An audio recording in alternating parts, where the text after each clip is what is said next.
Welcome, everyone. Welcome to the Total Truth Show. And here on the Total Truth Show, we want to help you break free from the lies and propaganda of the mainstream media, all the disinformation and misinformation. We want to help you blast through all of that. And my name is Ken Kleinberg, coming to you all the way from the USA, San Diego, California. And I'm Aldwyn Altuney, known as the Media Queen from the Gold Coast in Australia. There is a great awakening happening in the world right now, and you're going to want to come along for the ride. A lot of lies are coming to the surface. There's a lot of awakening happening, and as this awakening is happening, people realize they've been deceived for years. They've been lied to for years around all sorts of things. A lot of people have been blind to what has been going on in the world, and now they're starting to see. They're starting to see things in a different light. Through our show, we want to raise global consciousness to quantum critical mass. And we don't want you just to accept the things that we're saying. That goes for our guests as well. We want you to do the research for yourself. Get out there and start questioning things. Start looking things up. Do the research. We want to pave the way for a new awakened world. And we want you to come along for the ride. So with that, let's get started, you guys. Let's dive into today's episode. Once again, welcome.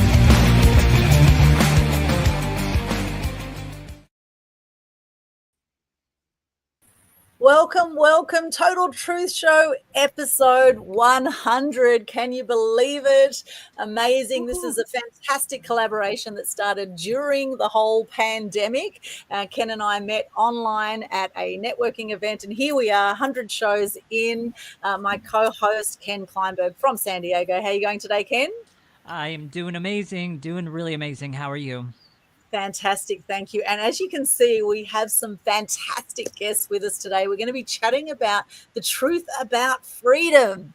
The truth about freedom. Now, to introduce themselves, I'm going to let these guys do this. I'm going to start with Geoff Harrison, or Jeff Diamond as he's also known. Geoff, please introduce yourself. Let us know a little bit about yourself.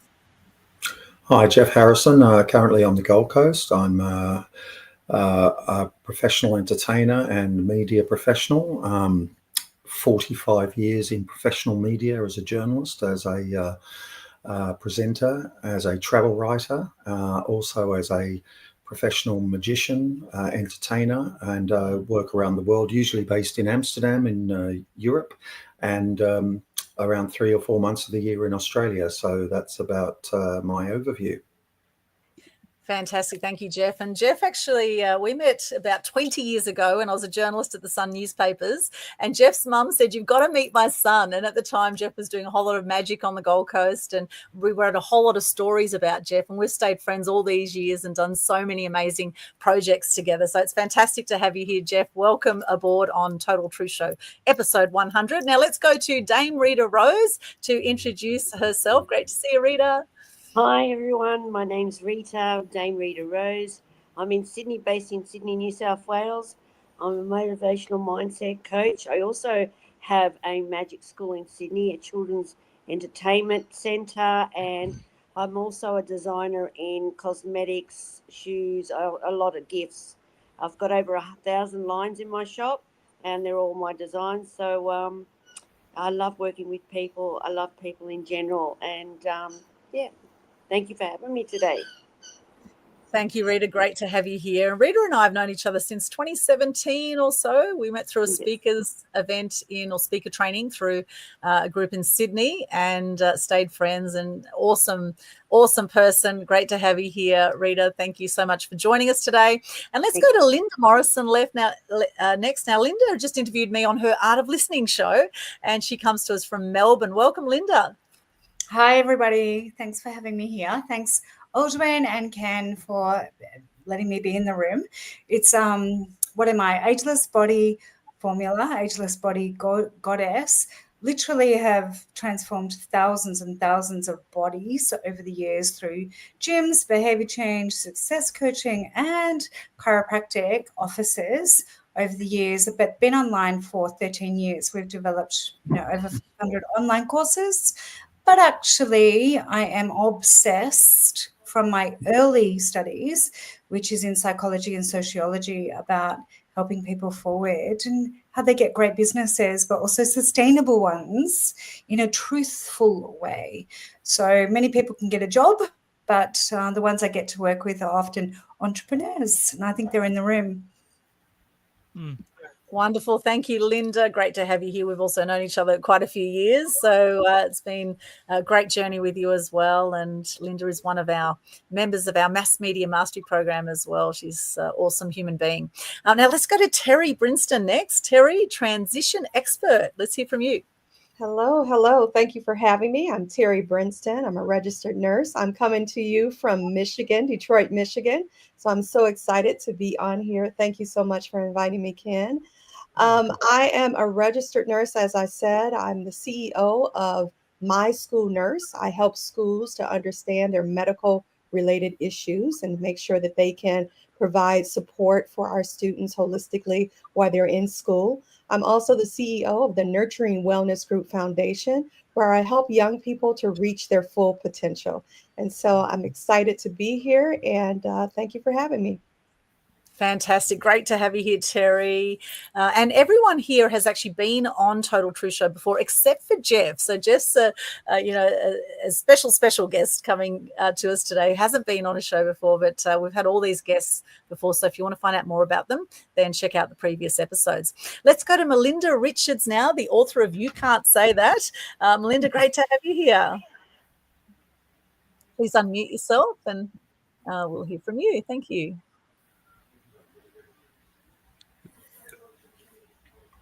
I'll just unmute yourself there, Melinda. We can't hear you there.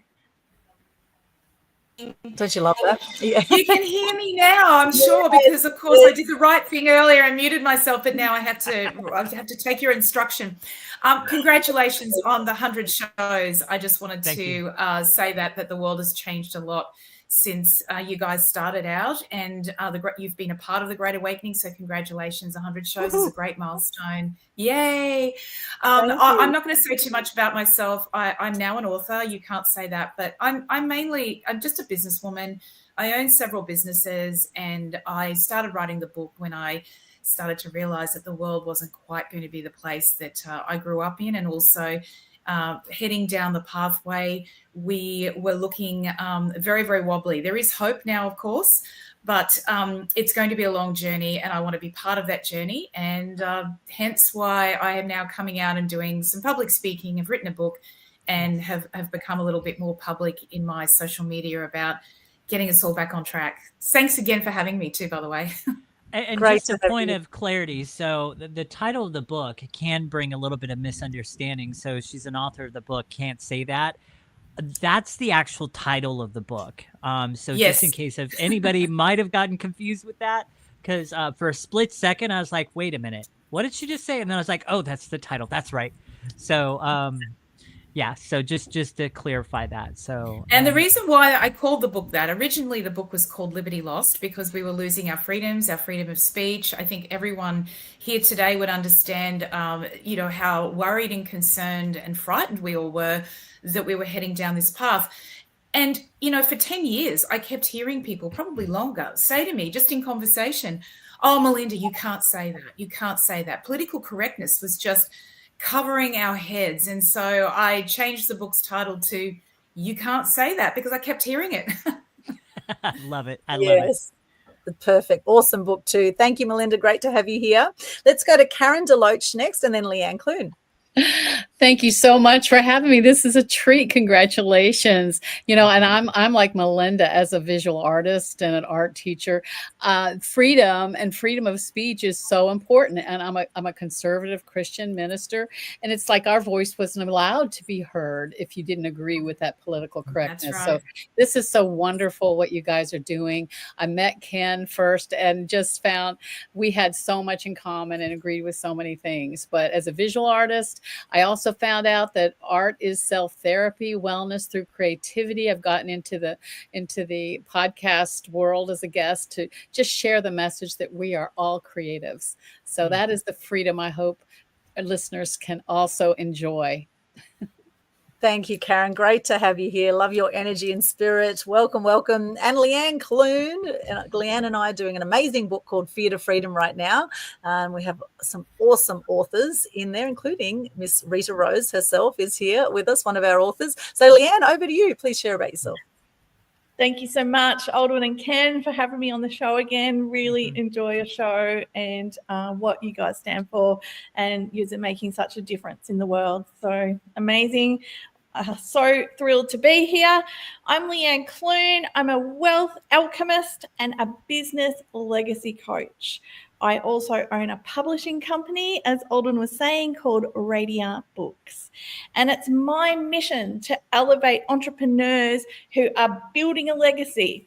And I do this by alchemizing their wealth and putting them on the international stage through my publishing company, Radiant Books. And as Aldwyn said, we've got one at the moment, which is going to be phenomenal, called Fear to Freedom, Conscious Creators Manifesting Magic. Yay. Thank you, Leanne. Welcome aboard.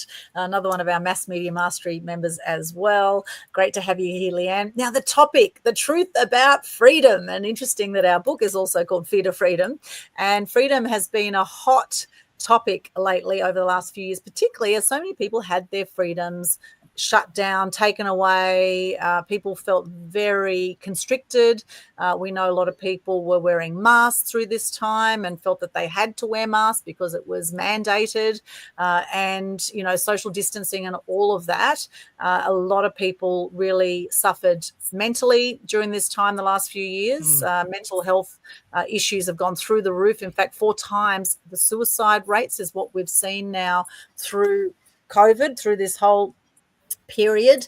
It's about 1 million people a year worldwide take their own lives, so 4 times that through the last few years. So if you've survived this very challenging period we've had over the last few years, well done you. And the thing is, you know, through all challenges and through all adversity, there is opportunity. At the end of every breakdown, there is breakthrough. So let's open up the discussion here to what freedom means to you and how important is it for you right now. Now, I'd love to hear actually from Geoff first on this one, since you've been in Europe during this period. What's it been like for you with the freedoms over in Europe as to how you found it in Australia, Geoff? Well, I went through the entire pandemic in Europe from beginning to end, and I was in Amsterdam, and you know, the whole city shut down virtually overnight, and Amsterdam is a very, very tourist, you know, centric city, and it was initially they said it was for 6 weeks max. That was it, and it went for 2 years. And for people like me, who received 0 government assistance, absolutely none at all, and I get very, you know, upset when people say, oh, everyone was looked after. Everyone was, you know, got assistance and everything. No, they didn't, because there were 3 million people in the UK alone, and they were called the forgotten. And we were people like self-employed people and sole traders and people like that who didn't have bricks and mortar businesses. And there was a lot of people like me who were entertainers and were people who were freelancers and people working from home and people who work on their computers and didn't have shop fronts and didn't have, you know, we weren't on the system. We were just completely bypassed and forgotten by the governments. And I was really upset about that, because you'd go to the government and say, look, well, where's my bailout? Where, you know, you're going to shut us down here and you're not allowing us to work. Oh, that's fine. We'll just pay you what your salary is. Okay, can I get that? No, you can't. Why can't I? Because you don't fit in our slot. And there's a lot of people around like me who are now freelance, working from home, who are not PAYE, pay as you earn, and working for other people, who completely fall through the slots. And that was my big bugbear with the governments, to say to them, look, you have to acknowledge the people. And a lot of these people who lost their whole livelihoods and relationships and businesses, and that's what I went through, to this day have not been compensated by any government in the world. And that's very, very upsetting. And we were just completely tossed aside by these governments who actually, you know, have the attitude, if you don't fit in our little slot, and if you are not a, you know, worker, slave, pay as you go person, you get nothing. And that has to change, I think. That whole thing about, and freedom to me is being able to work like that, because I spend half the year in Amsterdam and half the year in Australia and a bit of my time in the USA. And, you know, freedom is being able to do that, but also we don't, us self-employed, and I'm sure there's a lot of people here on this panel, we're not guaranteed a salary. If you don't work, you don't get anything. You've got to get out there and work and make your own opportunities. And as far as I'm concerned, the governments, and you know, I'm not an anti-vax. I'm not anti, you know, all that kind of stuff. I'm not into that. But what I am anti is governments who make decisions on behalf of so-called everybody and don't include everybody.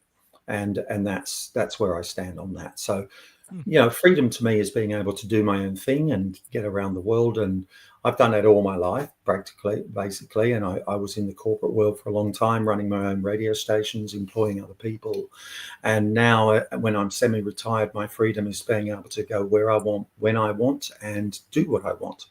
And that's freedom to me. So rant over. Wonderful. Thank you, Geoff. Thank you for sharing that. Absolutely. And we did see absolute, so much restriction on our freedom in multiple ways. And a lot of people were coerced to do things that they didn't want to do. And, of course, we saw a lot of censorship. You know, all these fact checkers came out of the woodwork, and, so much censorship for, medical misinformation on YouTube. And, all these things were starting to happen that never happened before. Well, not quite like that anyway. So, yeah, very interesting. Linda, yes? I'd like to just add to Geoff. Thank you so much, Geoff, for saying that. I was the same. I've had very, very successful bricks and mortar businesses in gyms and chiropractic offices, etc.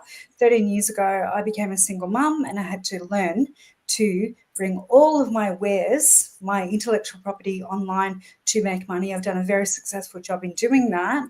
Also, I ran retreats. So being in Melbourne, we were locked down. Anyone that runs retreats and knows about retreats is that you can't just sell someone into it. When the government decides to let us out and let us back in, and let us out and let us back in, which is what we had. The other thing is that here in Victoria, not only are we, I did not get compensated because I had online businesses, but we're now paying for it for the next 15, 20 years, especially in Victoria. So not only, and I don't mind how people run businesses, and it's totally up to themselves as long as they're legitimate. Here in Victoria, brothels were open, gyms weren't. All the things, all different things were happening here. However, we're still paying for it. And they actually write that on the government, things that you have to pay. You're paying for the fallout of what the government spent during COVID. It actually says that, which I find fascinating, because freedom to me is to pay your way. And I've always been self-employed since the time I was 14, and I've done a good job of it, except that now, weird, it's totally weird. So that just opens up another little probably thing, and it's not us or them or you or them. I was told, move away from Melbourne. Well, my elderly parents are here. My children have come back here, as it turns out. I've got family here. I've got property here, all of the things. I love being able to move, but not all people can. And also, talking about freedom, I don't think moving is the solution either now, especially now, with the current stuff. But thanks, Geoff, for saying all of that. That's just a different take on the same thing. So, yeah, hate to be boring, but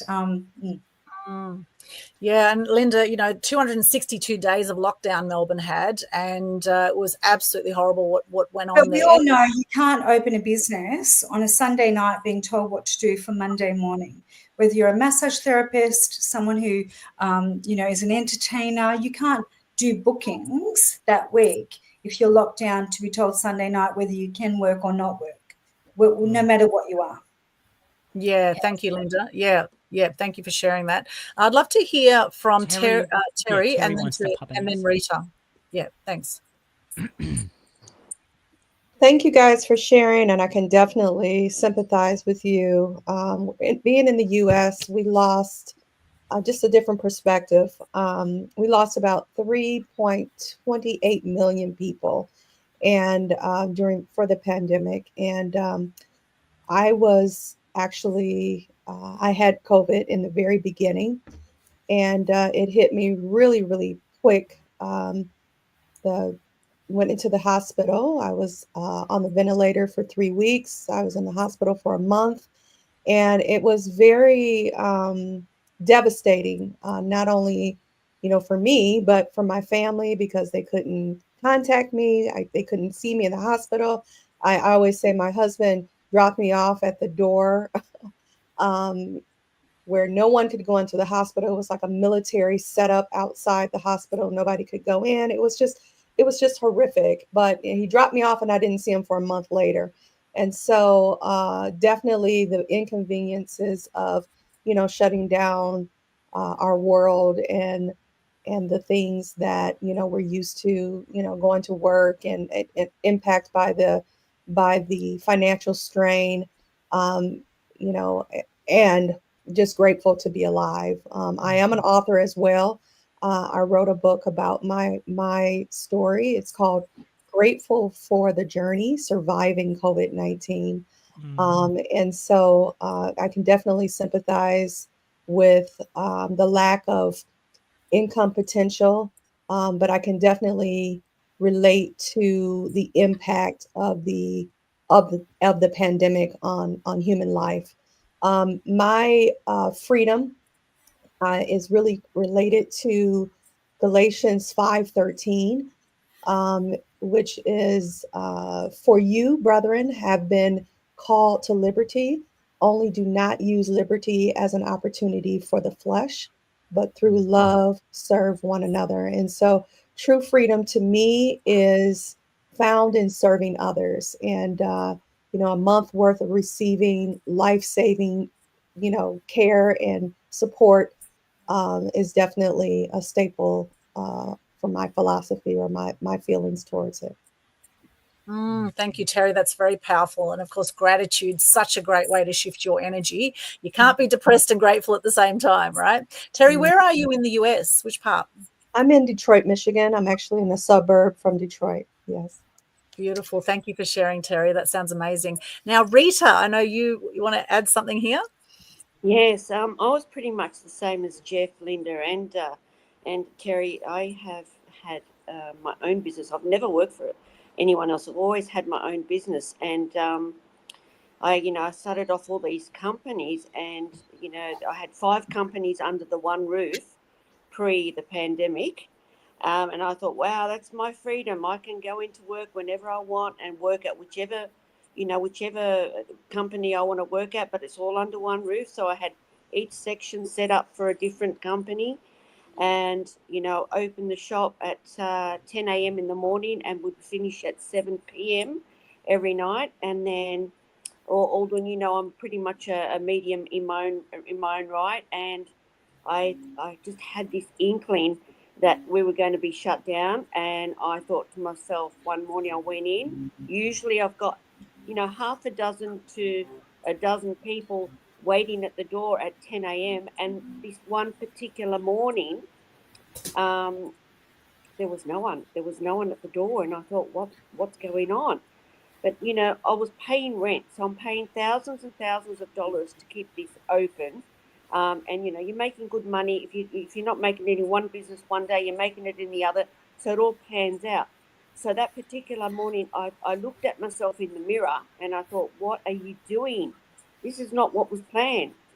So I phoned the real estate agent and I said to him, I'm giving 4 weeks notice. I'm out in 4 weeks. He goes, where are you going? You've got 5 businesses to pack up. I said, don't worry about it. I'll sort it out, because I always have sorted out my life in that sense. So I actually I found some storage places that could hold all my stuff. I was out of there in 2 weeks, and I went into quite a depression. Not so much a depression as an anxiety and overwhelming. All of a sudden, I've closed down a children's entertainment business because we're not allowed to work. I've closed down my magic school because we're not allowed to work. So those 2 companies are no longer financially viable at this time. My Barbie Barb collection, which I'm the designer of all of that had to be closed because no one could leave their home, and they weren't allowed to travel for 5 kilometres anywhere. 5 kilometres was just the radius that you were allowed to travel. No more than that, and you'd get fined, which I did get fined because my shop is about 10 kilometres away from my home. So I did get constantly fined, but I didn't care. I thought, it's okay, I'll sort it out later. And then the most incredible thing happened. I packed everything up, went home, was down for quite a few weeks, a month or so. And then I thought, righto, pick yourself up, stop whinging, stop complaining. At least you've got a roof over your head. So what I did, which is probably not, I'm a businesswoman. So what I did is I decided to collect on someone else's downfall. So shops were closing, businesses were shutting, and instead of renting a business, I decided to buy a shop, a shed, basically a brand new warehouse. And during COVID, I just decked that out for the 5 shops, and now this was mine. This shop was mine. So it would have taken me the best of a year to renovate all that: bathrooms, kitchens, floors, ceilings, painting, decks. I did all that during that time. And in between the free time that I had, I created a whole lot more products for the Barbie Barb collection. So I just made it work. So you make your own freedom. They can put a noose around your neck, or anyone can put a noose around your neck if you let them. But that's not going to happen if your mindset works in a different way. I struggle health-wise because I've had Parkinson's all my life, but it doesn't stop me. I still get out of bed every morning and just do my thing.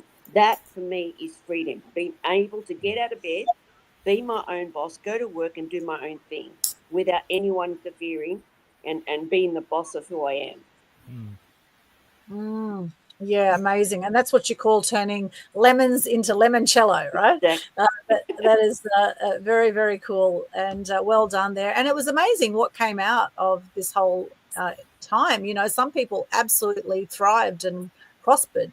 Lynn Santa is a animal activist, I know, a dear friend, and she ended up creating a documentary around Land of the Free, around helping to end trophy hunting of endangered animals. And she's won over 50 awards now around the world. And this documentary come out the way it did if it wasn't for the whole pandemic. And so many stories like that too, where people actually pivoted. There's that word, pivot, or change things, or we kind of, in a way, if you didn't change and ebb and flow, then you weren't going to make it through, or you weren't going to survive or thrive through this period. And what we know is from the beginning of time, there's been massive changes have happened in the world, and there's certain things we can't control. And what the government says that we should do is one thing that we cannot control, but we can control what we're going to do about that, right? Karen, yes, love to hear from you. Yeah, I just wanted to tie in with Geoff and Rita, being in the arts and entertainment world. I'm part of a Actors Theater in South Carolina, here in the Charleston, South Carolina, along the east coast of the United States. We got completely shut down. My sons are musicians in Germany. They got completely shut down for 2.5, almost 3 years. No venues, no place to do anything that we were used to being able to perform in. And we went into filmmaking, doing digital filmmaking, just because we could meet privately, and shoot, even though we couldn't, be before any audiences. So, you shift, just as Rita's talking talking about, to find a way. And, we artists, we don't fit in boxes very well. So when you have this government trying to tell you exactly what you have to do and what your family has to do and how you're going to do it, did not sit well. We put signs out in our yard. We did not go around, we just, unfortunately, it not only divided us, nationally, but it divided my own family with the do's and the don'ts, and even with my own mother. And it was a hard couple of years. It really, really was. I think it's something the whole world can agree to. It was devastating. And I think it might have brought an appreciation to us about freedom. Yes. That maybe we took for granted before. I don't know. It seems like it's something that we've spent a lot of time fighting to work for more freedom again. And I love the scripture Terri shared with Galatians 6. Yeah, I love that scripture, that true freedom is having the freedom to serve others humbly with love. So, and as entertainers and artists and music, that's really our joy, is to do that and to bring joy to others. And writers, you're writing to touch people. And that is freedom when we get to do that. So beautiful. Thank you for sharing that, Karen. And the entrepreneurs, the rebels, the change makers, we don't like being told what to do at all, right? So, we're the ones that are out, making massive impact. And, there was lots of ways that you could work around the, regulations, the government, what they were saying that we needed to do. There were lots of ways, you could work around it, such as you could be exempt from wearing a mask, for example, right? If you knew what to do. There were amazing common law groups that started all through this period. People were coming together like never before. And some people were, unfortunately, because of a differing of opinion, unfortunately, there were families that broke up. There was all sorts of nastiness happening with online bullying and all sorts of things like that, which was really horrible to see. However, we know that hurt people, and a lot of people were hurting during this period. We also know that healed people heal people. And when people are being nasty, bless and release, sometimes these people are family, right? So you just limit your time that you hang out with these people. And I'm sure everyone was doing the best they could with what they knew was the truth for them, right? However, unfortunately, there was a lot of nastiness during that period. And so thankfully now I think we've come out the worst of it, at least, and things are turning around. Ken. Yeah. I've got to chime in here because, so I'm one of those where, I've got that story that 2020 was the needed interruption in my life. It really was. And it was so funny, though, when I finally did, I would say the first maybe 2.5 months of the whole sham, let's call it that, the sham. That the first like 2.5 months of it, I admit I fell into all the fear porn and all the other stuff with it until I got on the phone with a friend of mine who's actually supposed to be here on tonight's show, but he had some difficulties on the road and he hit a detour that he was not expecting. He lives in a rural area, so he may show up in later on tonight. But his name is Rath, and I was on the phone with him, and I just remember on a Zoom call with him, and I just remember saying to him, this headline doesn't make sense. That scares the crap out of me. I don't know what's going on over here. There's just stuff about this that does not make sense. I'm hearing this and I'm hearing that, and this person is saying this, all of that. And I just remember he led me through a conversation where he kept asking question after question after question to get me to think logically and critically again, right? And I remember, towards the end of that Zoom call, I remember, leaning in further because he had definitely piqued my curiosity about a lot of things. And I'm like, I expressed my desire to know more. And he sent me away with a link to a 3-hour documentary called The Fall of the Cabal. And let's just say the rest is history. That filled in all the pieces that I needed. Everything around everything. From that point on, it was like going out into the public, which They told us only go out when it's absolutely 100% necessary. I went out. None of that changed in my life. I went out whenever I wanted to do. I, did all the things and stuff like that. But now it was literally like when I went out in public, it was like I was in the Matrix and I had just taken the red pill and everybody else is still blue pilled. And it was crazy insane because I felt like I was in a completely different world. Crazy insane. And I just remember I would play games with people all the time. I wore a shirt sleeve cut off with the entire bottom section open. It looked absolutely pointless and ridiculous. And my mom even made fun of it a lot of times. She's like, you know how ridiculous that looks? And I'm like, that's the point. And I got entertained at people's responses and dirty looks and everything else because I knew the truth and I was free from that fear. So, we talk about freedom.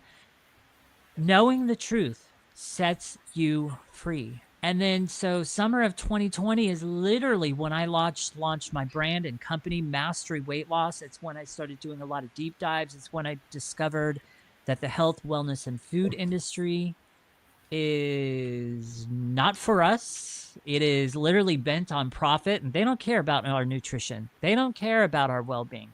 They really don't.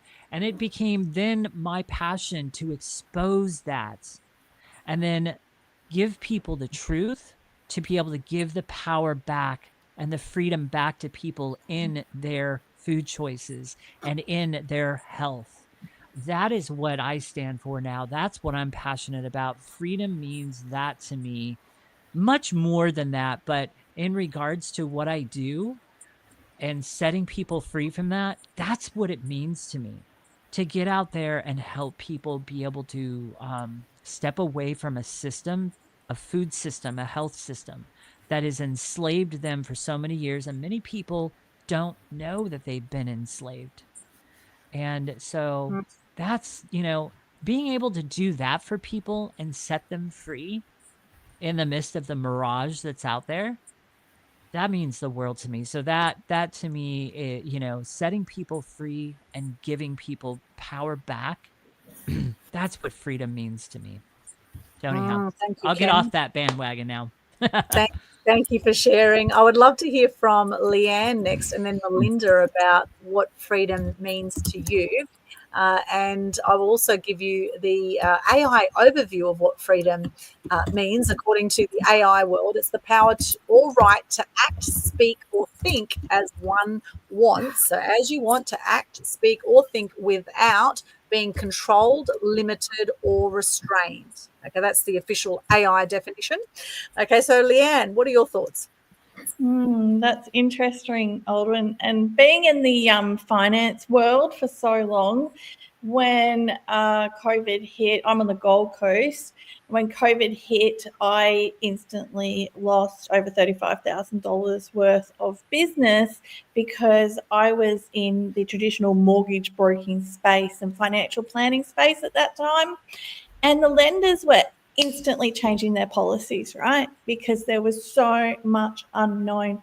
So I had my clients all lined up and they were conditionally approved, and overnight those approvals were overturned due to policies changing instantly from the lenders because they didn't know what was happening. So this was my freedom business that I had started when I had my first son 20 years ago now. And my freedom business, I thought, this is not going to be a freedom business anymore if my freedom can just be taken away from me like that and I'm left with no income, right? So what I did was I did a similar thing to Rita, actually, and I made some lemonade. That is when I decided that I needed more control over my business and I wanted to go global, international, and that's actually when I started my publishing company. So I still do my mainstream finance work. However, I've added different revenues to my business. Now, financial freedom is a fundamental because if you've got financial freedom, then you can seek freedom in other areas. It's a lot easier, right? If you've got the finances coming in from multiple sources, so as it's sustainable. And that also gives you time freedom. So you can really focus on, you know, on your purpose work. You can be creative. You can do what you love if you're not worried about paying the bills and you're not in that problem paradigm. So freedom to me has changed. My definition of freedom has changed over the years. And I used to say it was freedom of choice, time freedom, financial freedom. And recently it occurred to me that freedom to me is being unshakably connected to your own true essence and just knowing and getting answers yourself and just not needing that external validation, not needing external, like just knowing what to do. As in, I knew what to do when the lenders suddenly chopped and tried to chop away my freedom. How dare they? So I transitioned. I knew what to do because I was unshakably connected to myself. Yeah, beautiful, Leanne. And I do believe freedom is an inside job. I think about Viktor Frankl, the author of Man's Search for Meaning. He was an Austrian neurologist, psychologist, philosopher, and Holocaust survivor. And Viktor Frankl often talked about freedom as choosing your attitude in any given set of circumstances. So even in the face of suffering and being able to choose your own way, and highlighting the power of personal responsibility and the pursuit of meaning. And I do believe the more inner work we do, the more we realize we are connected to infinite source. We're never alone. In fact, limitations on our freedom and fear are often, man-made constraints. And if you think about the whole quantum field and how really we only are conscious to 1% of all of information, everything that's out there, we're only conscious to about 1%. So the other 99% that we're not seeing, there's a lot of freedom in that 99%, even though we may not know it. But you feel things, right? You can sense things. We have intuition. There's lots of ways to find freedom that may not look like we think it looks. So Melinda, I'd love to hear from you, the author of You Can't Say That. What are your thoughts? What does freedom mean to you? Look, I think it's been interesting listening to what everyone's got to say, particularly and the immediate response to your question was to go straight back to when our freedoms were taken away from us wholly and solely, and that was in 2020. But of course, it's gone on a lot longer than that, and I definitely appreciate this idea of, you can be personally free, you can be free of fear, you can be free of constraints. You can be free to do your thing and transition and pivot. That's absolutely fantastic. And most entrepreneurs, and I'm an entrepreneur, most people will absolutely do that. But you see, the thing is, I believe that your question is actually more at a higher level. The reality is that the Great Awakening is linked to the fact that people woke up wholly and solely in 2020. It mightn't have been immediate, but it was the start of really understanding that we, in Western civilization particularly, are not free. And that's the Great Awakening. It's actually understanding the system that you live in and awakening to, someone will talk about food, someone will talk about energy, someone will talk about, the child trafficking and female trafficking and the pedophilia network. Someone else will talk about, the industrial war machine. I can tell you now that part of this Great Awakening is understanding that all of those rabbit holes that you fall down into and you follow, like little yellow brick roads, they all lead to the same place. They all lead to the same people. And what we all have to fundamentally understand now is that we are not free.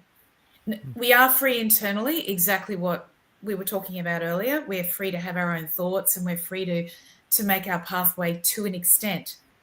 But freedom in this context, I think, when after everything that we've been through in the last 5 years, I think it's actually now something that people have woken up to and started to value again. And to me, that's what it really means, is that you've got to have the external freedom as well as the internal freedom. And we need to get that back, because that concept has been fought for very hard over the centuries. And every generation that has ever lived has had to fight to maintain some level of freedom, and we are no different. And I think that is the foundation of the Great Awakening. Very well said. And no doubt you cover more of that in your book as well that people can get a hold of later. Thank you for that, Melinda. Very insightful. Now, I know Leanne has to jump off. So, Leanne, if we could just come to you and if you could share out your favourite quote or motto that you would like to share with us today, and then how people can connect with you. Thanks so much, Aldwyn. It's been awesome to be on. And Ken, look, my favourite quote is a question when we're at a decision-making point in our lives, whether it be a big crossroads or a small decision. And it is to ask yourself the question, what would the version of who I am becoming do in this situation? So really bringing that power back to you, because we can access infinite wisdom from the field around us. And it's just an amazing question. It's served me well over the years. You can connect with me on Linktree. I put the link in the comments, Aldwyn. And right here. Yes, great. Yes, that's the best one. It's got all of my links on there. It's been amazing being on with you all today. Thanks so much, everyone. Thank you, Leanne. Thanks for joining us. So you can connect with Leanne at Linktree, linktr.ee/Leanne Clune, LEANNE CLUNE for those on audio. Thank you so much for joining us. It's been awesome to have you here, Leanne, and we'll see you again soon. Thanks so much. Now let's hear from some of our other guests here. I know, Terri, you have to hop off soon as well, and Rita. So would you like to share something before you guys hop off, or have you got a little bit more time? Yep, Rita's good for a bit. Okay, Terri, I can't hear you there, so just unmute yourself if you'd like to share some more here. Yeah, thanks. Hello. Thank you so much. It's just getting so late here, but I would love to talk to you guys all night long. But thank you so much for having me. I just wanted to just share how, with freedom and looking at our world and our state of our world, it's important for us to really pay attention to our youth, which is our future. And so the things that I help do is, we forget, we forget what happens to us when we graduate from high school. And this is the area that is my soft spot, working with youth as they transition to adulthood. I always say a lot of times when young people, they leave grade school, they leave 12, in the US, they're in school for 12 years of their life. They connect with social workers and teachers and their friends, and they have this community that one day, they've had it for all 12 years, and then they graduate, and all of that entire community is gone. And so then we throw them into this world. And as we know, when you grow up, adulting is hard. And so sometimes we really expect our schools to pick up the slack and teach our young people what they need to know, and that's just not practical. And sometimes we have parents that don't really know how to help their young people to transition. And so that's what I like to do. I'm a teacher. I've been working in education for over 25 years, teaching career and technical education and preparing young people to be successful. So I just wanted to leave you with that. That parents and school administrators and superintendents, we work hard each and every day to do the best that we can, because we only have one opportunity to raise our children.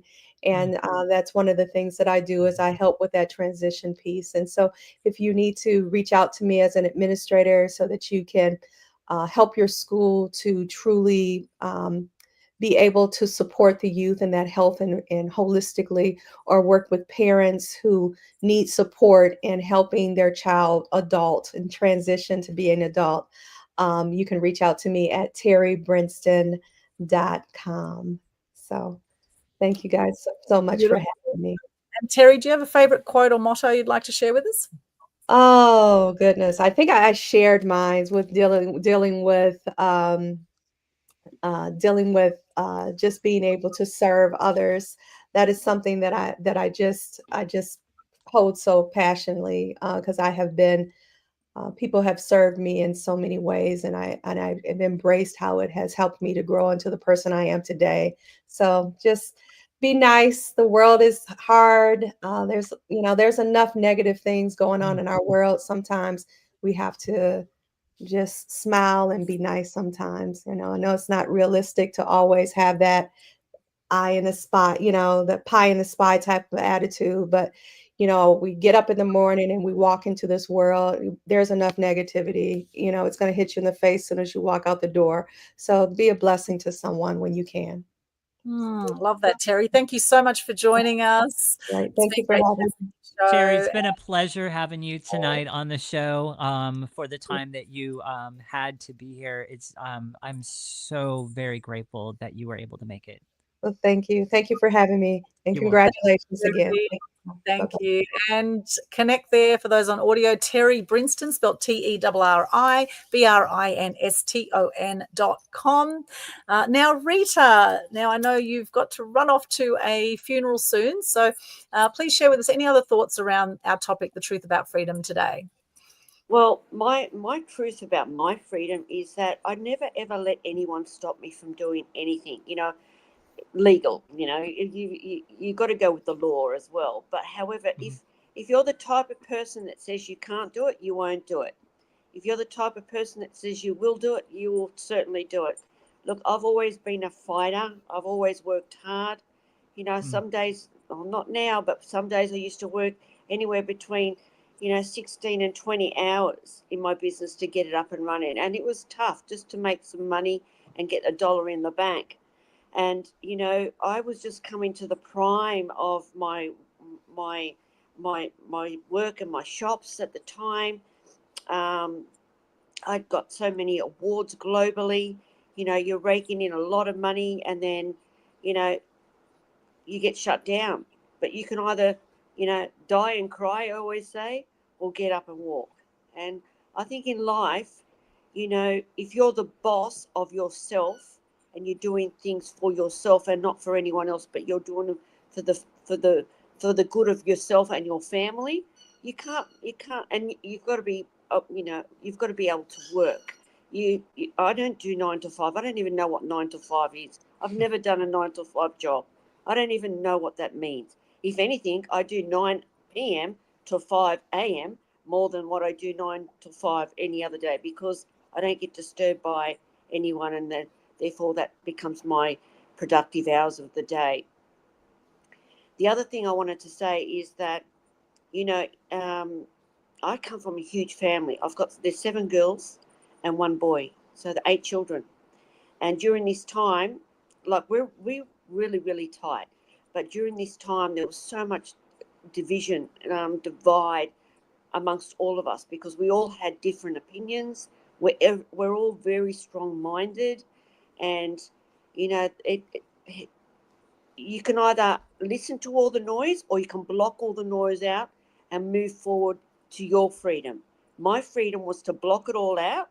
That when we were little, we used to go, no, I'm not listening, no. That was basically what I used to do. I said, no, I'm not listening, and move forward and do what I needed to do. And, if I would have an argument with someone about my decisions at the time, I'd say, is that working for you? And they'd say, yes, it's working for me. I said, well, good for you. You just continue doing what you're doing, because I will continue doing what I'm doing. In life wasn't meant to be hard, but it wasn't meant to be easy. So if you find a balance between all of that, making it, look, if you're a good entrepreneur and a business person, it doesn't come on a train and stop at every station. All right, hop in, let's take that box. On next one, let's hop in. No, it takes effort. It takes time. It takes courage. It takes commitment. It takes sometimes failure to get up and go. So what is your freedom? Your freedom is to just make the choices that are good for you without harming anyone, and just move forward in a positive way. Beautiful. Thank you, Rita. Is there a favourite quote or motto you'd like to share with us today?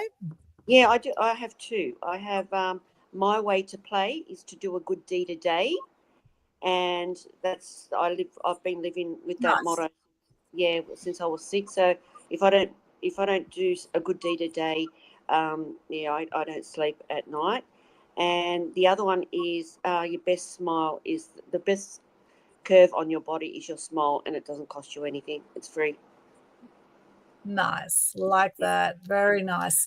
And for people to connect with you, we popped your link tree up there.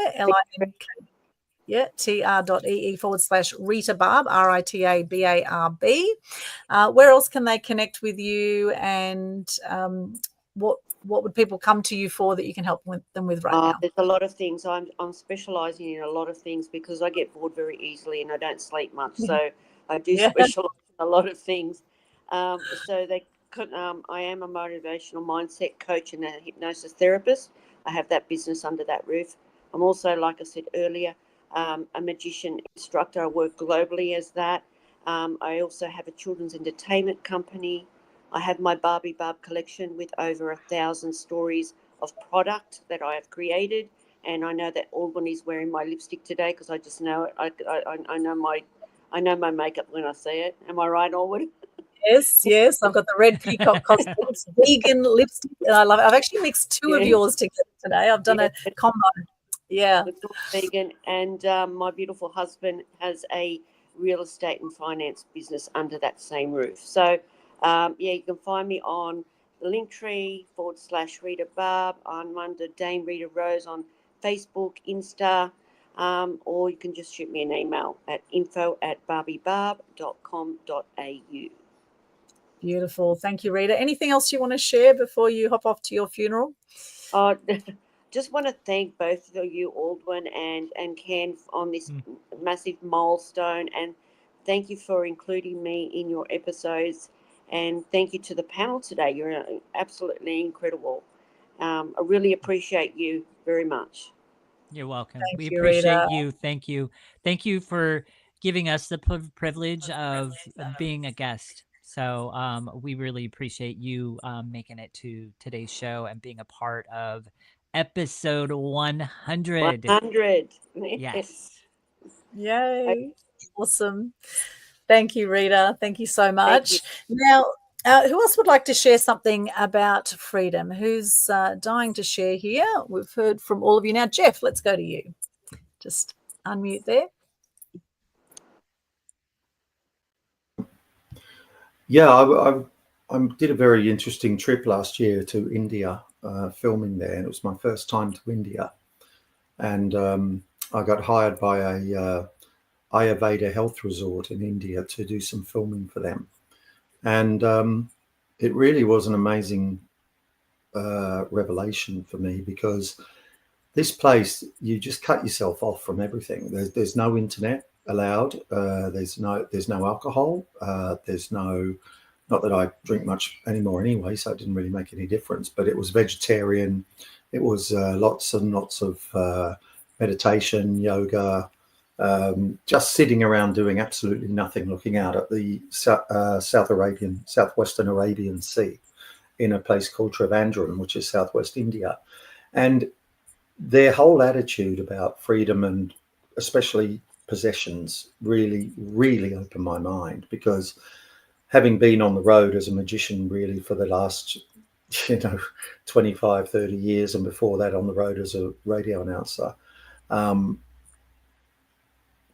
there's so much clutter that people, gather in their lives, and it takes occasionally just to go somewhere. And I think the most famous people who did this was the Beatles back in the late 60s, and they said, right, we just want to clear our heads. We just want to get out to India and sit around and just do nothing for a while. And that's what they did. And it made a huge awakening with them, and resulted in things like Sgt. Pepper's Lonely Hearts Club Band album, which was one of the greatest albums of all time. And it was just that awakening. And I was chatting to quite a few people out there, and they said, look, you've got to be able to be totally free. You've got to be able to let go of chasing possessions. You've got to be able to let go, to become enlightened in yourself and happy in yourself with practically nothing. And that was really, really a huge awakening for me, because I've never really had any. I don't own a house. I don't own a car. Well, I used to back in the 80s, but I just don't have any of that stuff anymore because I travel too much. And, you know, I have my own travel show, which is travelradioaustralia.com.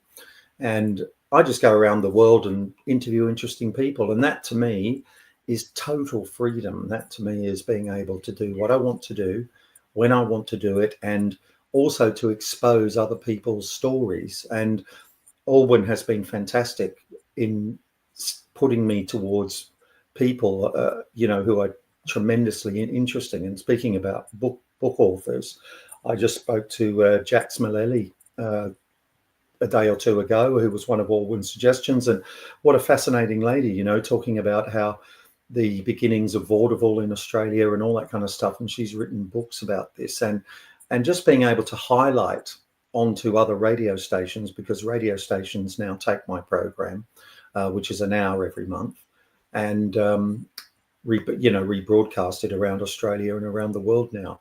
And just being able to highlight these people's stories who wouldn't actually get a run on mainstream media, because, you know, mainstream media is just too, it's going for the high, you know, the lowest common denominator, not really highlighting real people's stories. So that to me is really, really good freedom.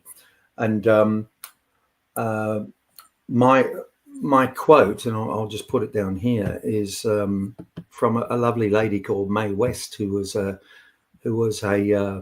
very, very famous actress in the 30s and 40s, and she made every second of her life count. And it's not her normal quote, which is "come up and see me sometime, big boy," which, you know, a lot of people think of when they hear of Mae West. But she's got another brilliant quote: is "You only live once, but if you do it right, once is enough."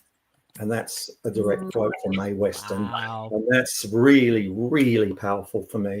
And, you know, and that is my philosophy now.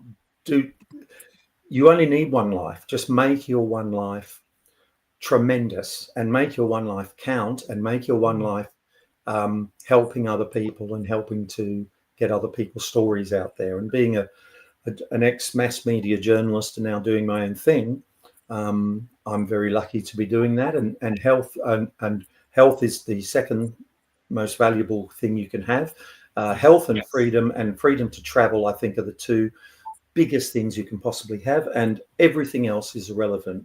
We are all going to be gone at some point. You can't take anything with you. You can give it away to other people, but when I see people sort of making massive houses and massive cars and massive show-off stuff a priority, that really saddens me. And that's our philosophy in Amsterdam. Everyone rides bikes. Everyone is the same. You don't get a chance to show off your flashy car, because having a car in Amsterdam would be an absolute nightmare, and because you can't park the thing anywhere, and there's no, everybody, rich or poor, is on the same bicycles, and that is fantastic, and the whole city is set up for that. And if anyone went around trying to say in places like Amsterdam, look at my material possessions, they would be really laughed at. And I love that philosophy about Amsterdam, because it's not about what you have and lording it over other people. And that to me is very important. So that's my take on things. Thank you, Geoff. Yeah, I love that. And of course, you've been a reporter for BBC, and you've been in the media for so many years and interviewed some phenomenal people. And I love your lifestyle. I love the fact that you go anywhere, you do anything, anytime you want, and, you know, never married, no kids like myself. And you know, that brings its own level of freedom as well. Although for those who do have kids, you know, I'm sure that's one of the most beautiful things you can do as well. My dad always actually, as Dame Rita said, I get a chance as a magician every single night to have my own pseudo family of kids, because I'm a children's magician. So, and when you perform magic for children, that's when you get the massive feedback from these kids, and that gives, and as Dame Rita will, you know, that becomes our pseudo families, because you get such an intimate connection with those kids who really, really hook into your psyche and your vibe. And, you know, kids are fantastic people, you know, and when you see them really appreciate something like magic, or you bring a bit of magic into their lives, they really, really connect with you. And that is, to me, so much better than having my own children, I think, because you get to actually, you know, really connect with them in a very special way, which is great. You know? It's beautiful. And then you can give them back, which is wonderful. So, you know. Yeah, well, that's right. Yes, and the parents say, yeah, you can entertain them for 10 minutes because I've been entertaining them since they were 0 and I need a little bit of a break, you know. So it's great to be able to do that for the parents too, which is really cool. You know. Yeah, I love that. Thank you. Everyone needs magic, and also everyone wants to be captivated by something in the audience. That's the whole point of story or a book or anything, right?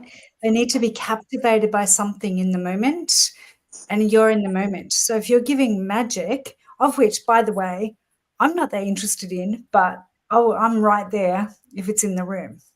And I've got children and maybe grandchildren at some point. But also I understand communication, and it comes in many different ways and formats. So does creativity. So I'm right in the room if there's magic in the room, for sure, 100%. So I can be all the different types of communication, but thank you for saying that. It doesn't matter the age, it doesn't matter the stage, it doesn't matter whatever. Even when I know my father used to flick the 20-cent coins and catch them, it was a skill. I thought it was magic until I could do it, right? Yeah. Oh, yeah. It's it isn't anymore. I've never seen very simple things like that, or just pulling a coin from a child's ear is just crazy for a kid. My father used to blow up his bicep in the table. Yeah, all the things. It's all magic to a child, but they're engaged, and they don't judge you. They don't judge you. That's the most amazing thing. Kids just sit there in awe. They do. It's they sit playful, but even the adults want it and need it. Well, I find the parents are great because the parents laugh at their kids laughing, and they really get connected with their kids. And when I do a little magic show, and I do shows in, you know, the Gold Coast and Melbourne and Amsterdam and England and all over the place, but it becomes a group event. You know, you get a family together, and it really connects that. And when you leave, and I've had a lot of the, you know, the restaurant owners say to me, oh, these kids come back year after year. And I've been doing that on the Gold Coast for like 20 years now at various restaurants. And it's really crazy to think that a show I did for, you know, a bunch of 5-year-olds like 20 years ago, that some of these people are grown-ups now with their own children, and it's absolutely crazy. And they used to come back every year and ask for the magician, you know, and say, is the magician here again? And for our little $10 show, you know, and I make them balloons and, you know, all that kind of stuff. And the kids go absolutely crazy. And then one day, a couple of years ago, a lady with 2 children said, do you remember me? And I said, no. She said, well, you did do a show for me when I was 10, and my brother and my sister, and now I'm here with my own children. And that is absolutely mind-blowing, you know, to think that you're part of those human beings' lives so much that you're still stuck in their head. And that's pretty crazy. And that's the greatest compliment that an artist can have. That 100%, you know, stuck in their spirit, stuck in everything. Yeah, I've taught to swim 4 generations of people. The grandmother, incredible, the kid, and the little baby. All of the things. But you're stuck in their head, and that's okay. That's okay. And however they all remember it is also okay. You know, all of the different... and you know, and some of these families spend a fortune, you know. There's my dad. Some of these families spend a fortune going to theme parks and everything. And, you know, and theme parks are great. I love them. And just on a call, Dad. Okay. The thing is that, you know, a tiny little thing that costs maybe $5 can be more important to a family or a child than a huge something doing really big, and that's very, very satisfying. And I get to do it every night, so I'm really happy. Tonight there'll be a bunch of families who don't know they're going to see my show yet, but they will be. And I create memories every single night, and that to me is complete freedom, being able to create memories and happiness. That to me is complete freedom. Yeah. I think kids can teach us a lot about freedom. Yes, Rita. I've got to go. Thank you, Rita. Thank you for joining us. Much love. Have a beautiful day. Thank you. Thanks. Hey, for Melinda and Karen, I just want to let you guys know that it's pretty free-flowing now, so please jump in, conversate. So we just want the flow to continue going. Yeah, I've got to go in about 5 minutes myself. I have to leave today at 12:30 our time here on the Gold Coast, but I just want to make a couple of comments. It's really important that I think we take our own individual definitions of freedom, and that we live our best lives and we do what we can. But I think it's also really important to understand the macro environment and how those freedoms are getting squeezed. And I think there's a lot of going on right now, particularly in Australia. There's legislation being passed. There's a lot that is planned. COVID was only the tip of the iceberg. And I think that we've really got to balance off our ability to live our best lives and do what we want to do, which clearly everyone on this panel does, and does very, very well, listening to everyone's amazing stories.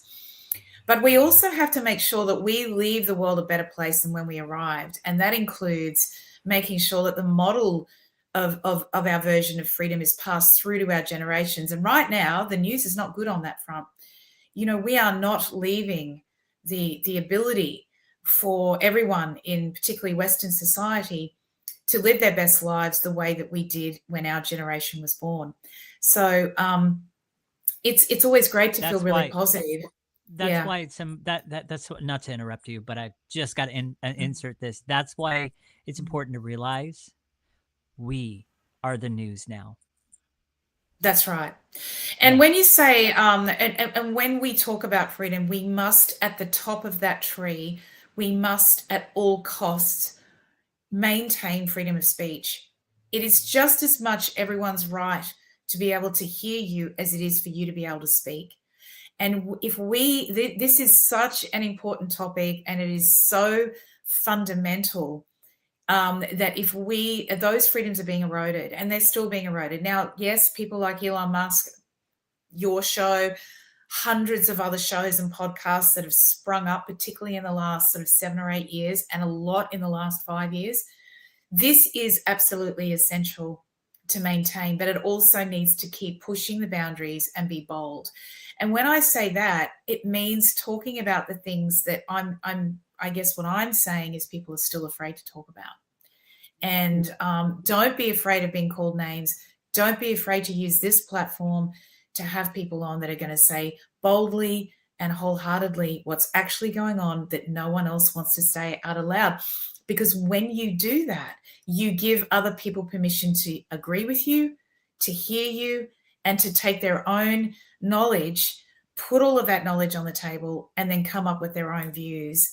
And those views are being fed by all the information, not just the filtered information we get from MSN, and the psychology around what everyone was talking about earlier when they were linking freedom to their COVID stories. It's really, really important to understand the Great Awakening is also understanding human behaviors, because a lot of people woke up to what we're really like collectively. And that was probably one of the most disappointing parts of the COVID experience for me is, governments are totalitarian. You're always going to have to fight government for your freedom. You always will. But what I couldn't believe was the fact that everyone very, very quickly gave up their human rights overnight. And I think that's something that we all need to collectively talk about now. We've had our horrible experience. Now, 5 years down the track, we now need to start saying, okay, how do we make sure that firstly, justice is served, but it never happens again. And the only way you can stop it from happening again is if everybody has the right to speak their mind, have freedom of speech, and have these sorts of forums blooming and growing. And that sort of extends on what you're saying, Ken, about where the media, we have to continue to fight for our freedom. And I think it's important to sort of grab a hold of that and give that to our children and grandchildren. Amen. You know, as a creative artist, you know, and a filmmaker and actor, writer, these arts have been so important to me in my circle. When COVID hit, I was a college art teacher, and during 2020, I wrote the textbook for our art history and appreciation textbook, because I knew my rural students weren't relating to those textbooks written by art historians, which, you know, it was kind of over their head. These are students that really need to be able to connect. And it was important to me to find ways to connect with them in ways that art could mean something to them with our incredible, rich Western art history, including in Amsterdam. Oh, so much beautiful art there. Love that city. It is amazing. Amsterdam is an amazing place. I've been there a couple of times. I mean, it's just, it's next level. And then having to go online, then we weren't allowed to go to teach in college. We weren't allowed to have our classes. So we had to go online, and almost 70 years old, I had to learn how to do Zoom and everything else. And, learn how to do everything involved with marketing and sales before I didn't have to find my students. Then I suddenly had to. And then in my 70s, start trying to do podcasting, that it's not too late. And with our actors group, we started making films about our history. We have a lot of history in Charleston, at least for America, it's a lot of history. And we're telling the truth. We're telling stories that bring home the true values that were the founding fathers were establishing in our country that have been cut out of our textbooks in America. So, taking back the truth in actually, even that's a really interesting point, what you're saying there as well. Like I listed things off before: food, energy, media, a lot of obviously it's all owned by the same people. But the other thing that I didn't mention before is what you just mentioned then, which is part of that whole jigsaw puzzle, is the rewriting of history and putting false narratives into our schools, but also into the media, into our universities, and into daily life. That has been a very, very big threat to our freedom as well, is that when you put misinformation and false narratives and rewrite history, and you don't provide everyone with the actual facts, and the irony of course, is that these same people are talking about, having fact checkers and misinformation, which is hilarious because, of course, that's just classic projection. But at the end of the day, that is a very, very important point. We cannot lose that point. It needs to be brought up again and again, that there are absolute lies, just bald-faced lies being told to the population. They believe it, and then they retell that lie.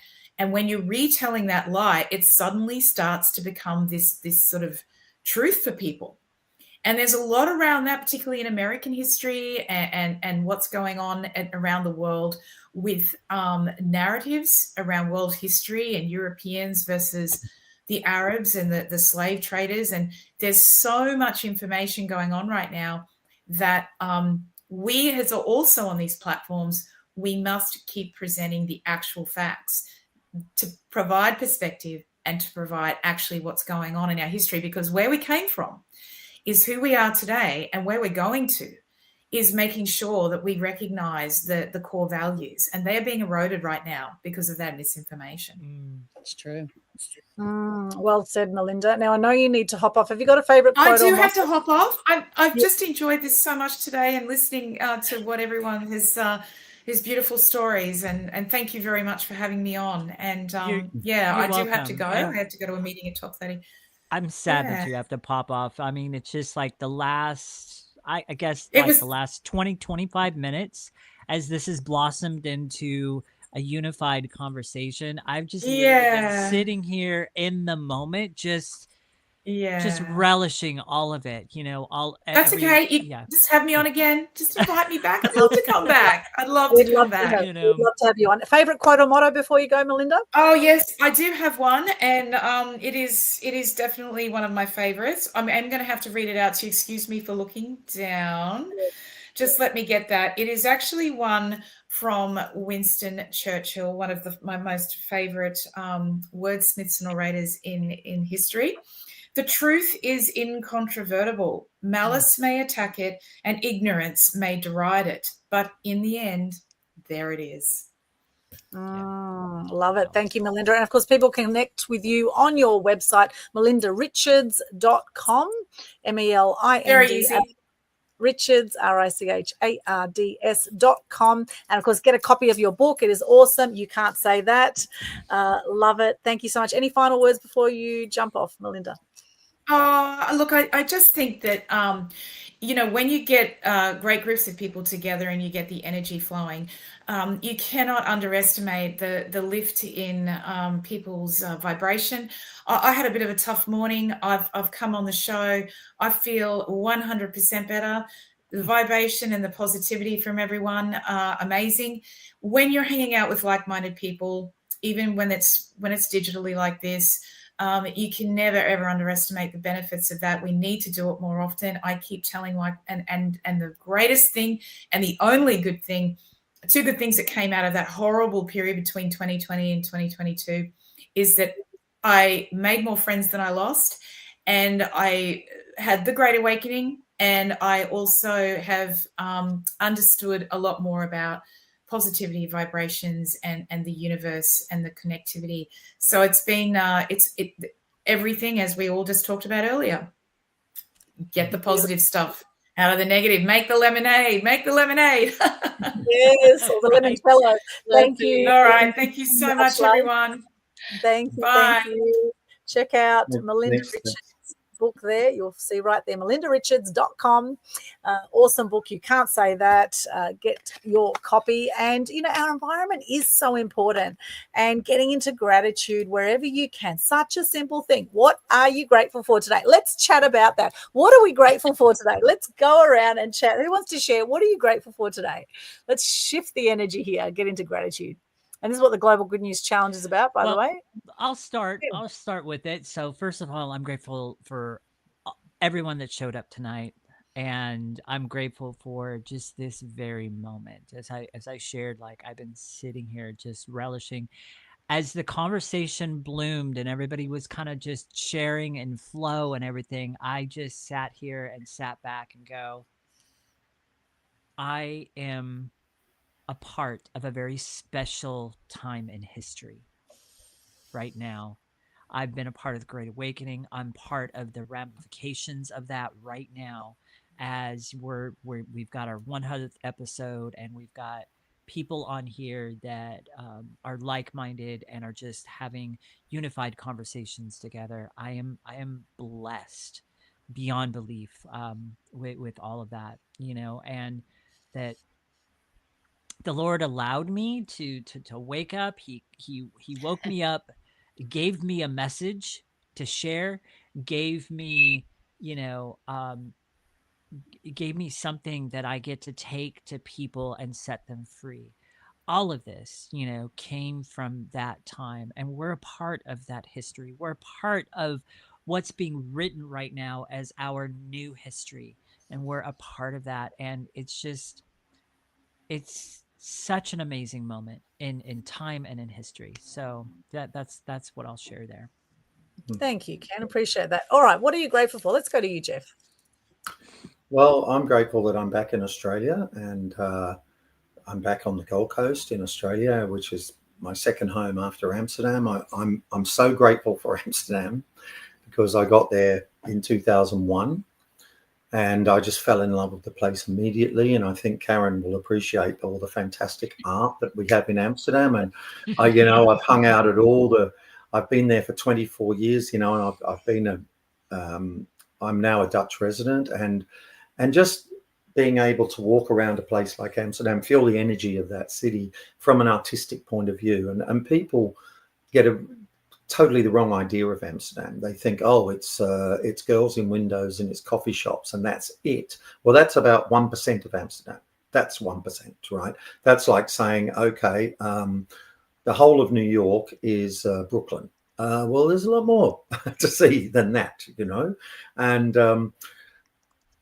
And Karen, you'd be most welcome if you're ever coming over there, that I could take you on a tour. Don't say that. I've been known to show up. Yeah, Yes. The Rice Museum has your name on it, baby. Oh, yes, it does. You will be spending days there. And honestly, I've been there numerous times, and just walking around that incredible facility, seeing these, you know, the Rembrandts and the Van Goghs and all that kind of stuff. And in reality, you feel this energy coming off these paintings. It just jumps off the canvas to you, and you stand in front of it and you say, "This is absolutely incredible. This was hand painted by one of the greatest painters on the entire planet in the history of the world." And here it is. I'm 2 feet in front of it, and I'm looking at exactly the same thing that Rembrandt painted back in, you know, the 1600s, and you just freak out because, and the detail in these things, and it's like looking at, if you imagine looking at a 4K screen now, we're all blown away with 4K quality, right?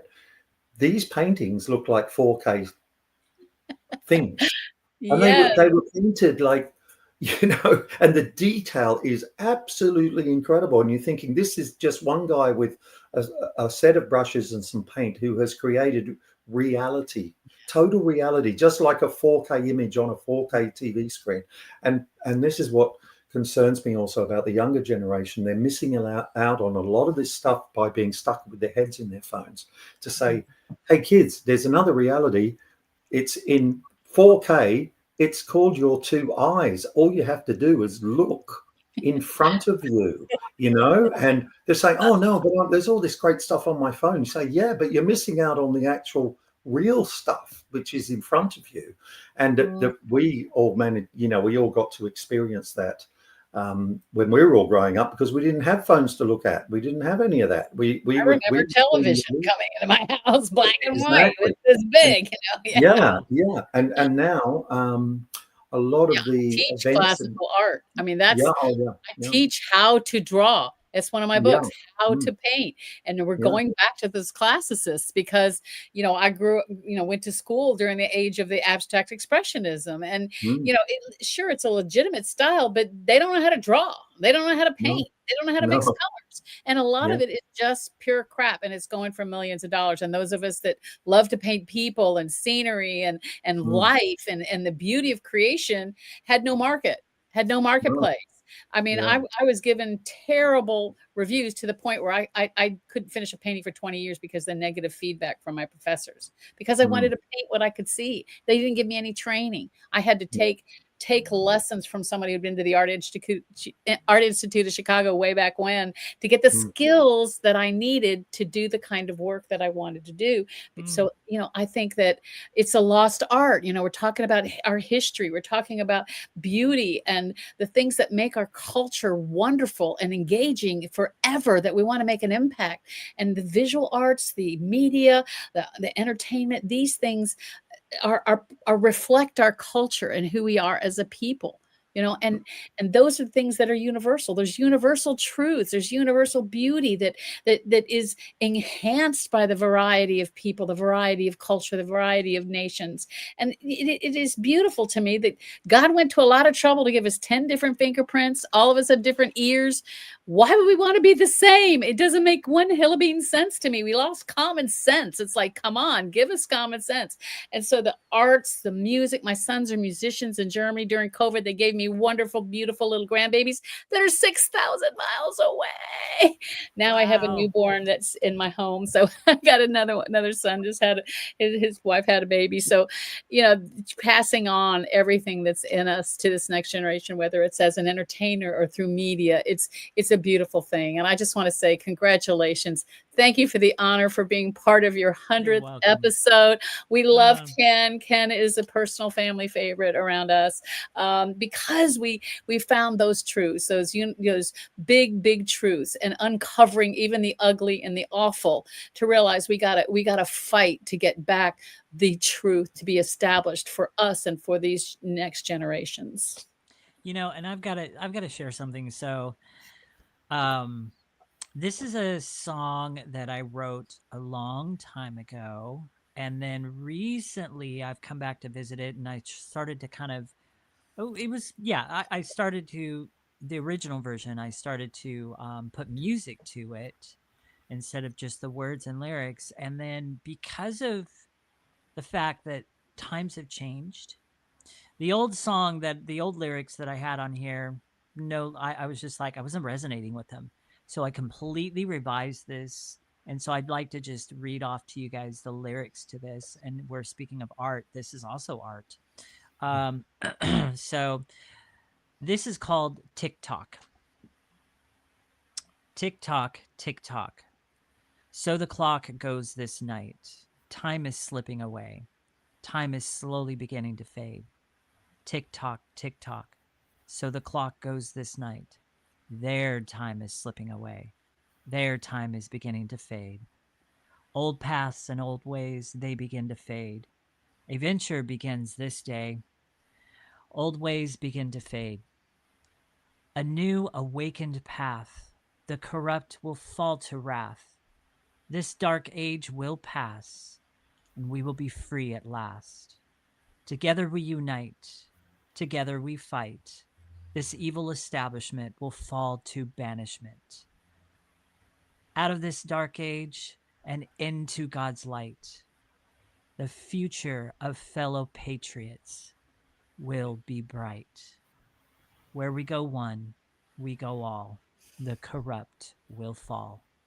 Ooh, yeah, that's awesome. Very powerful. Yes, very good. Thank you. Very good.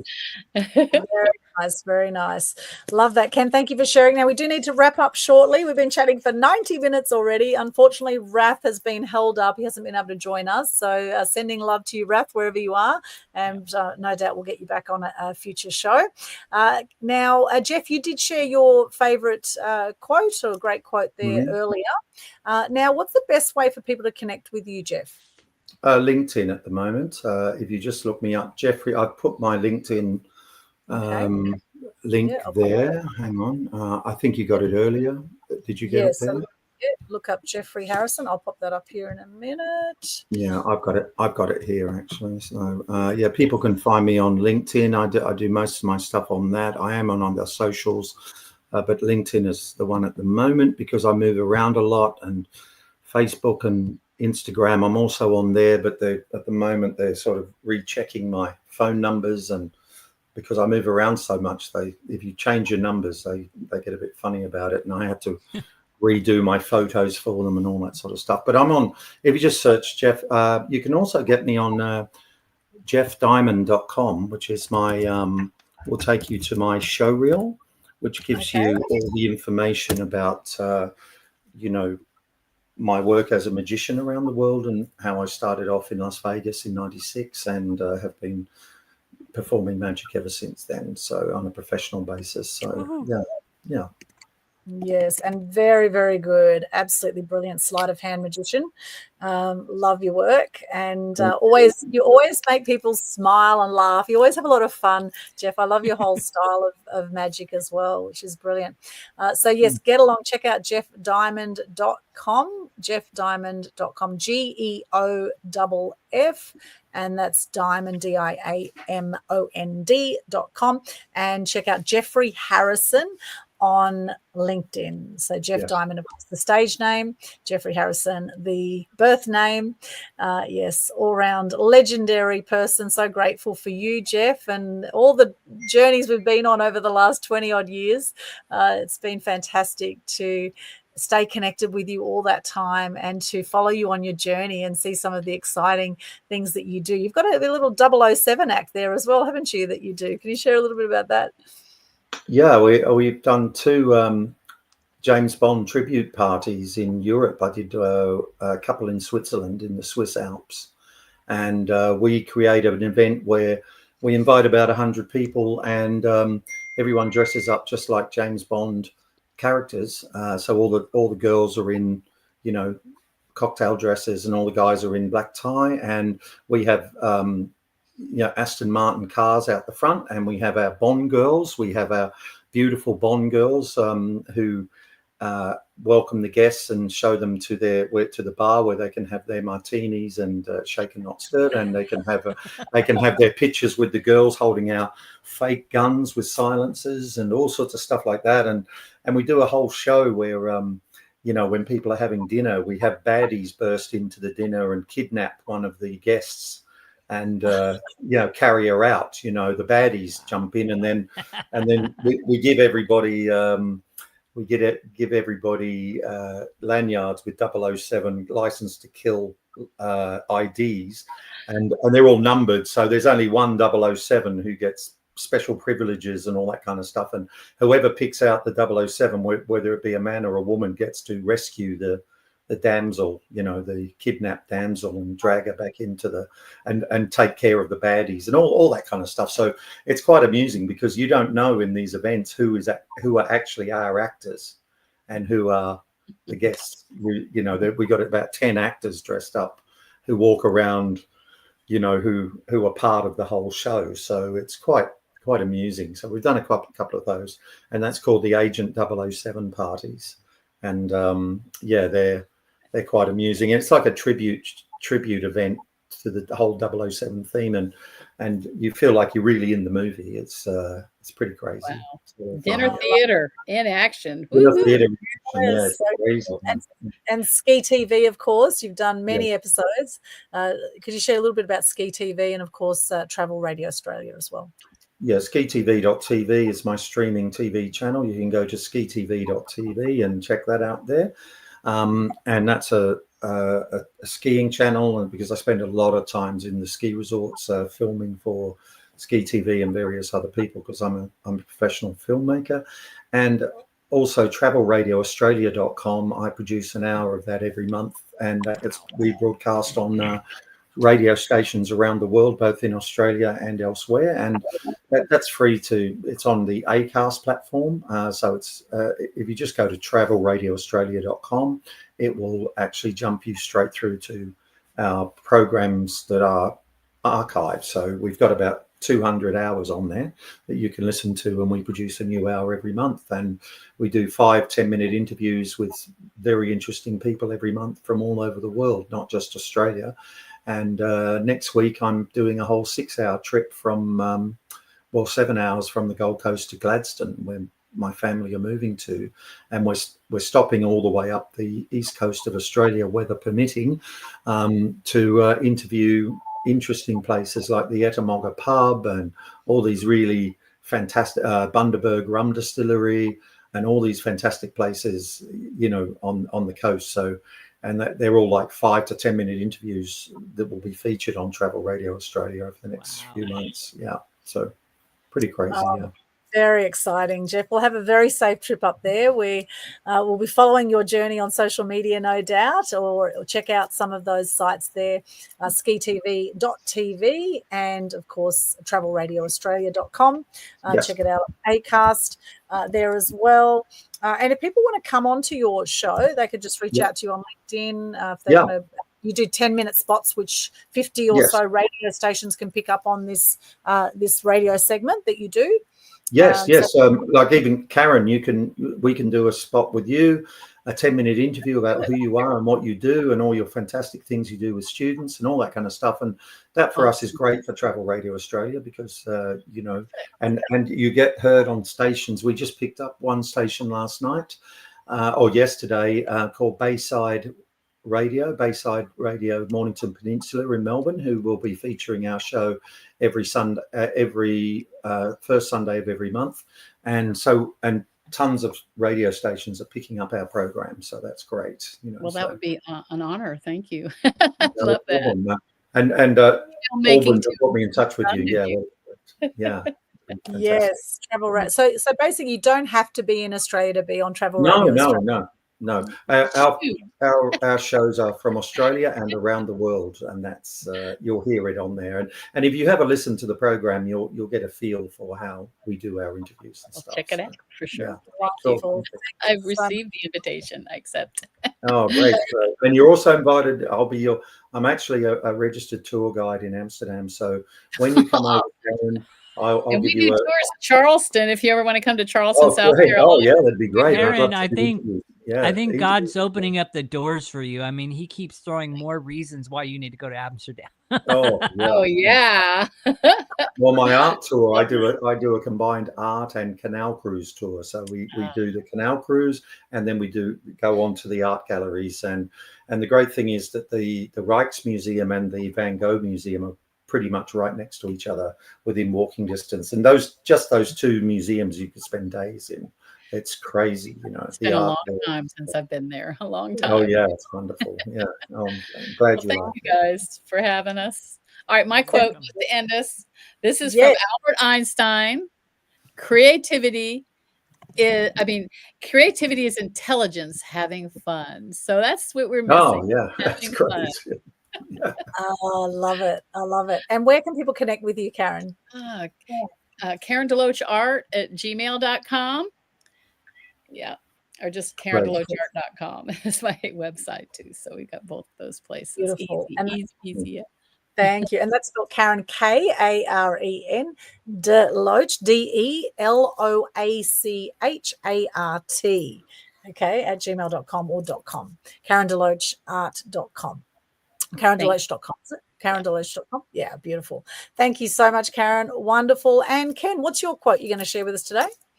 Actually, I've got two of them because I just can't resist. So my quote is, this first one is straight from the Bible, and it's Galatians chapter 5, verse 1. It is for freedom that Christ has set us free. Stand firm then, and do not let yourselves be burdened again by the yoke of slavery. I think that's very appropriate, and so this one as well. This one is a little bit more bold, but I resonate with this one so much, especially with some of my actions during 2020. And this is by Thomas Jefferson. When tyranny becomes law, rebellion becomes duty. That's right. Very nice. Awesome. And how can people connect with you? Well, people can connect with me through my website, www.masteryweightloss.com/connect. And at the top of the page, you're going to see a link to join my mini educational boot camp.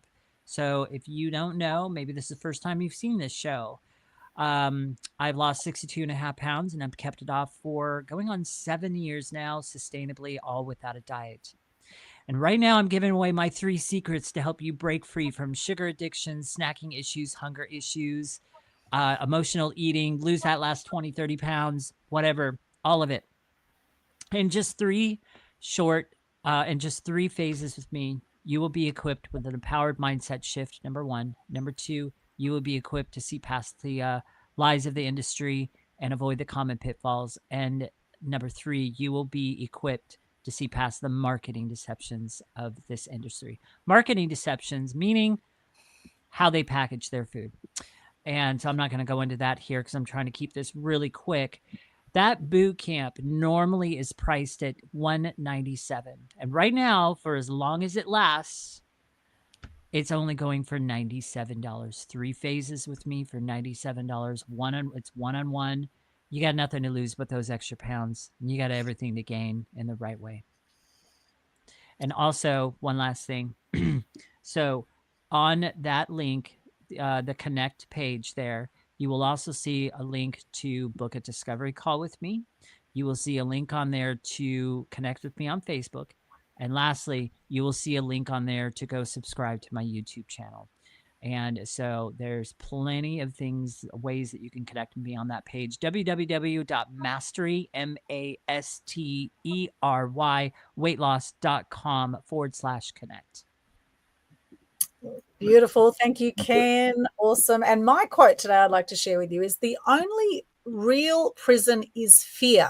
And the only real freedom is freedom from fear. That's great. I'll say that again. The only real prison is fear, and the only real freedom is freedom from fear.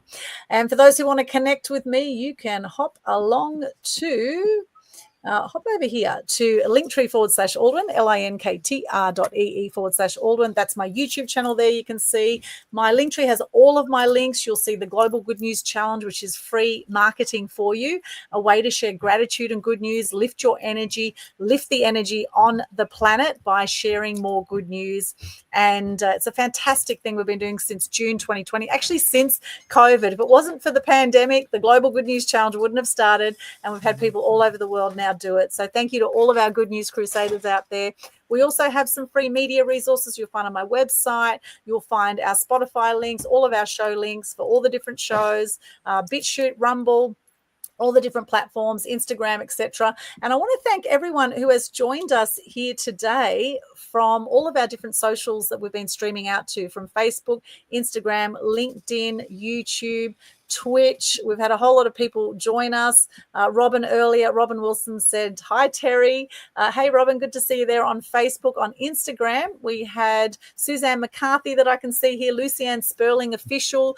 Lucianne said, love your awakening path and bringing truth to light. Yes, yes, yes. Thank you, Lucianne. Great to see you there. We had Ageless Body Formula. Of course, Linda was hopping in on Instagram as well. Linda Morrison, who was one of our guests. Lucianne says, best show. Thank you, Lucianne. Robert Mull is another one of our regular followers. Love you there, Robert. Good to see you. Nadia loves chocolate. Good to see you again there as well. We've got Claudia Rodino, Kinesiology, Will Goff, good to see you there. Holly Wolf AU, Kirsten Cassar, Purple Dordrea, Napa joined us. Good to see you all. Thank you so much. Wherever you've joined us from right now, let us know, what did you get out of this show? What have you learned from this show today? What does freedom mean to you as well? Let us know in the comments. We would love to hear from you. And if you've really enjoyed this show, then please share the love. We're celebrating 100 episodes. Now, any final words before we give everyone the clap and close this off? Final words from anyone before we wrap up? Well, I just want to say thanks so much for being, for this experience. And it was wonderful meeting all the other panelists, and, stay positive. And all of us artists, we survived through the shutdown, and big admiration to all of those artists around the world who managed to get through it with no assistance. If we can do something like that, we're so grateful to be able to just be working properly now, and have, be enjoying things we took so much for granted in the past. So that's a great thing. Yeah. Yes, congratulations for making it through that period, for surviving that challenge, and for having the breakthrough at the end of that breakdown that happened for so many people. Yes, well done, and huge shout out to the artists and those who were, doing it tough during that time. And hopefully you've been able to find some gratitude and some things you can be, grateful for, and some positives that came out of the whole experience, because we do have the yin yang of life, right? The yin yang of life. And where there's dark, there's light, there's dark. And in fact, the stars shine brightest in a dark sky. All right, so we do need both sides as well to have balance and harmony, and that's what the whole yin-yang philosophy is about. Also, I want to thank all of our panelists that we've had tonight. Geoff and Karen, thank you so much for staying on right till the end. It's been wonderful to have you both on. And for our other phenomenal panelists that we had from all over the world, huge shout out to all of them.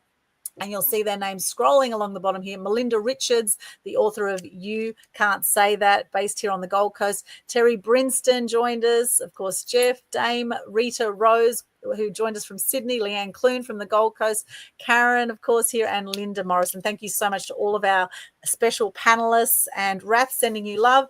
Any other final words, Karen, Ken, before we wrap up? I've learned that art is self-therapy, that it's, there is healing through creativity, and we are all creatives. And I just want to say that, even if you don't identify as an artist, only 20% of us about do, but it is in you. It's your right brain, and you have it in you to meet those creative goals and passions. So I encourage each of you, do it. Just do it. Amen. Yeah, beautiful. Love that. And creativity is a great way to overcome depression as well. If you're feeling down, then get creative. Fantastic. Thank you so much. Well, it is a wrap, and we're going to have the clap now for everyone. Yay, big clap for everybody. Thank you so much for joining us on episode 100 Total Truth Show. We'll see you soon for 101, and keep the celebrations going, keep the fun going. Much love to you. Thank you so much for tuning in. We'll see you next time on Total Truth Show. Bye for now. See you guys. Bye-bye.